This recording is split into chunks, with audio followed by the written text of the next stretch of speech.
Law Insight Law, protecting your rights with integrity. প্রিয় শিক্ষানবিশ, আইনজীবী ভাই ও বোনেরা, আমরা আজ আলোচনা করব দেওয়ানি মামলা কি, কেন, কখন, কিভাবে। দেওয়ানি মামলাটা কি আগে জেনে নিই। জমি জমা এবং দেওয়ানি মামলা একে অপরের সাথে ওতপ্রোতভাবে জড়িত। এটা প্রথম কথা, অর্থাৎ জমি জমার সাথে দেওয়ানি মামলাটাই জড়িত, কারণ জমি জমার জন্যই দেওয়ানি মামলাটা করা হয়। যখন কোনো ব্যক্তি সম্পত্তির বৈধ অধিকারের উপর আঘাত আসে, তখন সে তার অধিকার প্রতিষ্ঠার জন্য দেওয়ানি মামলা করে। জমি সত্ত্ব, দখল, অধিকার নিয়ে প্রশ্ন উঠলে দেওয়ানি মামলা সূত্রপাত ঘটে।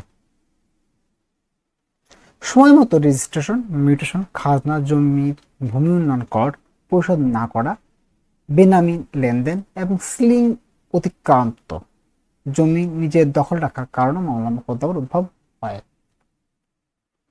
আর দেওয়ানি মামলা হচ্ছে সম্পত্তির উপর সত্ত্ব এবং দখলের অধিকার নিয়ে অংশীদার বা অন্য কোনো ব্যক্তির মধ্যে বিরোধ দেখা দিলে সেই বিরোধের বিষয়ে যে মামলা হয় তাকে দেওয়ানি মামলা বলা হয়। তাহলে দেওয়ানি মামলাটা কি? দেওয়ানি মামলা হচ্ছে সম্পত্তির উপর সত্ত্ব এবং দখলের অধিকার নিয়ে অংশীদার বা অন্য কোনো ব্যক্তির মধ্যে বিরোধ দেখা দিলে সেই বিরোধের বিষয়ে যে মামলা হয় তাকে দেওয়ানি মামলা বলে। কোনো পদের অধিকার বা মর্যাদার অধিকারকেও দেওয়ানি বিষয় বলে। পিতা পুত্রের সম্পর্ক, স্বামী স্ত্রীর সম্পর্ক প্রভৃতি বিষয় নিয়ে বিরোধ দেখা দিলে তা নিয়ে দেওয়ানি আদালতে মামলা হতে পারে। পূজা বা প্রার্থনার অধিকার, মসজিদে নামাজ পড়ার অধিকার, রাস্তা দিয়ে ধর্মীয় মিছিল পরিচালনা করার অধিকার নিয়েও দেওয়ানি মামলা করা যেতে পারে। বাদীদের অধিকার প্রমাণ করে ডিগ্রি লাভের যে সকল অবস্থা ও তথ্য আদালতের সামনে উপস্থাপন করে তাকে এই দেওয়ানি আইনের কজ অফ অ্যাকশন বা মামলার কারণ বলা হয়ে থাকে। দেওয়ানি আদালতে যে পক্ষ মামলা দায়ের করে তাকে মামলার বাদী বলা হয়। যার বিরুদ্ধে মামলা দায়ের করে তাকে বিবাদী বলা হয়। দেওয়ানি মামলায় এক ব্যক্তি বাদী হতে পারে বা একাধিক ব্যক্তি যৌথভাবে বাদীর রূপে মামলা পরিচালনা করতে পারে। একইভাবে এক বা একাধিক ব্যক্তি কোনো মামলা বিবাদী হতে পারে। দেওয়ানি মামলা শুরু হয় আর্জি গ্রহণের মাধ্যমে।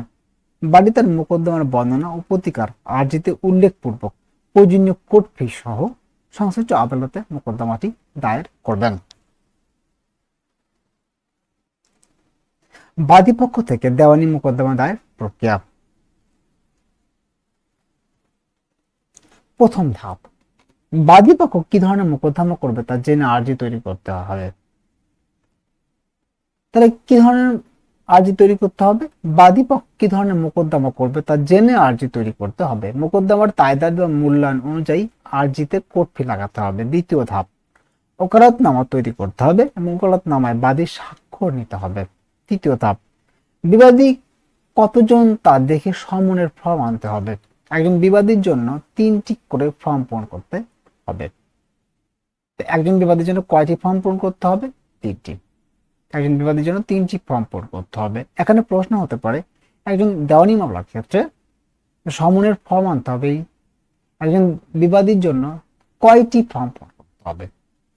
3টি। একজন বিবাদীর জন্য 3টি ফর্ম পূরণ করতে হবে। বিবাদী যদি একজন হয় 3টি ফর্মে তার নাম ঠিকানা দিতে হবে। একটি বিবাদীর জন্য একটি খাম থাকতে হবে, তাতে প্রেরক হবে আদালতের নাম, যে আদালতের মোকদ্দমাটি দায়ের করা হয়েছে তার, আর প্রাপক এই বিবাদীর নাম, ঠিকানা দিতে হবে। একটি বিবাদীর জন্য একটি এডি ফিল আপ করতে হবে, যার শিরোনামে থাকবে বিবাদীর নাম। অপর পাতায় প্রেরক হবে আদালতের নাম, যে আদালতে মোকদ্দমাটি দায়ের করা হয়েছে। এডিটা কি? এডিটা হচ্ছে পোস্ট অফিসে যখন কোনো চিঠি রেজিস্ট্রি করা হয়, যে রেজিস্ট্রির যে জন্য যে কার্ডটা বা একটা ফর্ম দেওয়া হয়, এটাকে এডি বলা হয়, অ্যাকনলেজমেন্ট।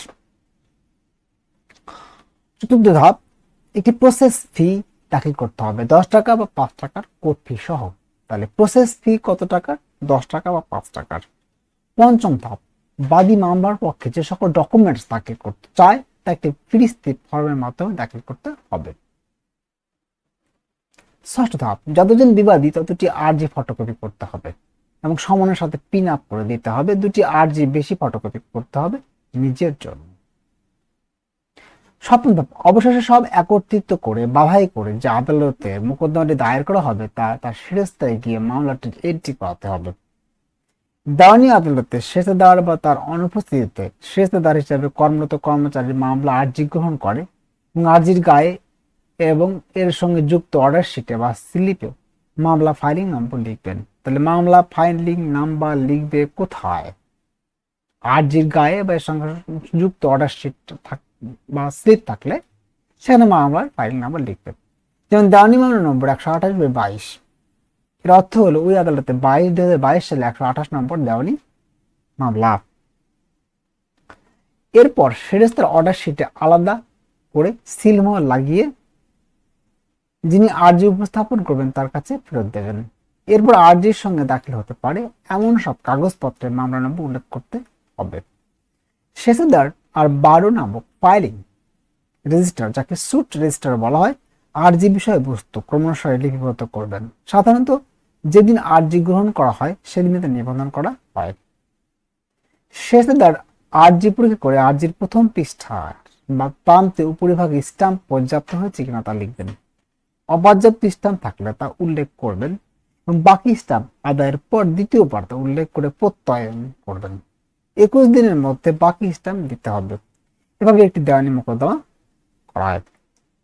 অষ্টম ধাপ, যে তারিখে ধার্য হলো সেদিন বাদীকে নিয়ে আদালতে উপস্থিত হয়ে মামলাটি অ্যাডমিশন হেয়ারিং অথবা যে কোনো বাদী মামলাটি করলে তা শুনানি করতে হবে।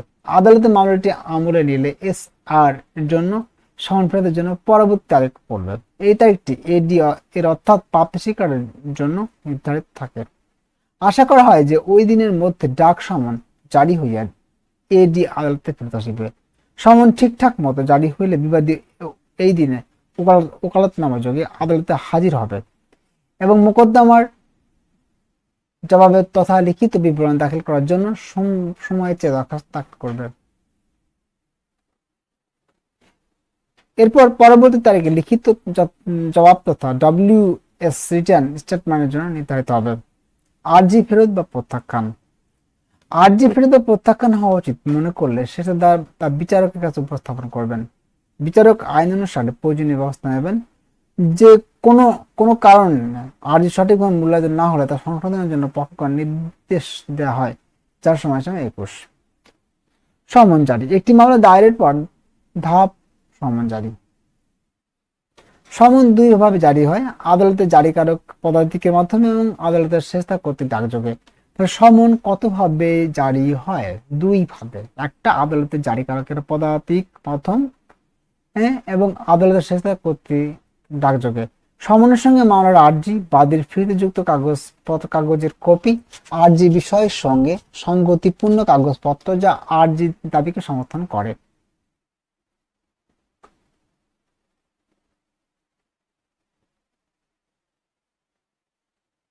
ওকালতনামা, তলবনামা বিবাদীর নামীয় সমন জারির ক্ষেত্রে সরকারকে দেওয়া কোর্ট ফি দাখিল করতে হবে। মামলার সমন বিবাদী সরাসরি গ্রহণ করলে তা সরাসরি জারি হিসাবে গণ্য হবে। আদালতে জারিকারক তথা বিবাদীর উপর সমন জারির জন্য যাবেন, তখন সমন নোটিশের অপর পৃষ্ঠায় সংশ্লিষ্ট এলাকার দুজন নিঃস্বার্থ ব্যক্তি সাক্ষ্য বা টিপ্পনী নেবেন।